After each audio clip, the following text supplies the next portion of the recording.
Recording કરજો મારે ખાલી સાહેબ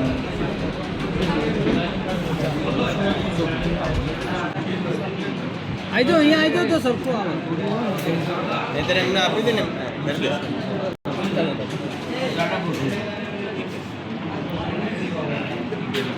શું નામ આપનું સર?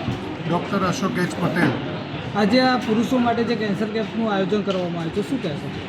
ખાસ તો મહેસાણાની અંદર આ પ્રથમ વખત જે PSA ટેસ્ટ જે કરવામાં આવી રહ્યો છે એમાં ખાસ મધુરમ લેબોરેટરીના સહયોગથી municipal arts and urban bank college અને અમારા પૂર્વ પ્રિન્સિપલ ડૉક્ટર DR પટેલ સાહેબ અને અમારા પ્રિન્સિપલ VD પટેલ સાહેબના સહયોગથી અમે આ એક ફ્રી કેમ્પનું આયોજન કરી રહ્યા છીએ.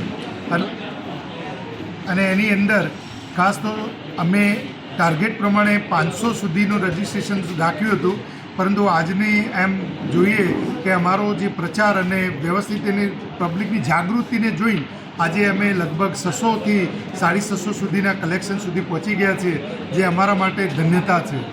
સાહેબ, કહેવામાં આવે છે કે અત્યાર સુધી પુરુષો માટે જો આ કેમ્પ થયો હતો તો પહેલો જ છે, તો આનો મુખ્ય હેતુ શું?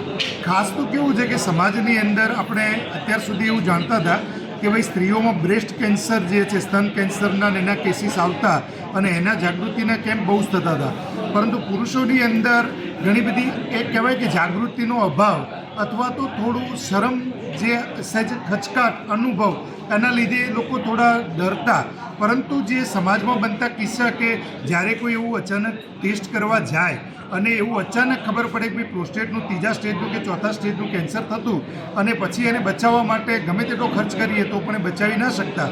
એટલે અમારા 1-2 આવા અનુભવના લીધે અમે મધુરમ લેબોરેટરી અને અમારા કેટલાક જે અનુભવી જેને આ પ્રશ્ન બન્યો હતો એમને અમે સલાહ લઈ અને આ કેમ્પ કરવાનું વિચાર્યું, જેથી કરીને શરૂઆતના સ્ટેજમાં જો આવો એક ટેસ્ટ થઈ જાય PSA ટેસ્ટ કે જે લોહીની અંદર એમ કહેવાય છે કે ભાઈ પ્રોસ્ટેટ રિલેટેડ જે એના જે એન્ટીજન હોય અને એ એન્ટીજનથી ખબર પડી જાય તો એની સારવાર જો અત્યારથી થાય ને તો કદાચ એને 10-12 વર્ષ એનું આયુષ્ય આપણે લંબાવી શકીએ. એટલે એ હેતુથી આ જાગૃતિ કરી અને એના પરિણામે અમે આજે આ પ્રોગ્રામને કરી શક્યા છીએ. Thank you.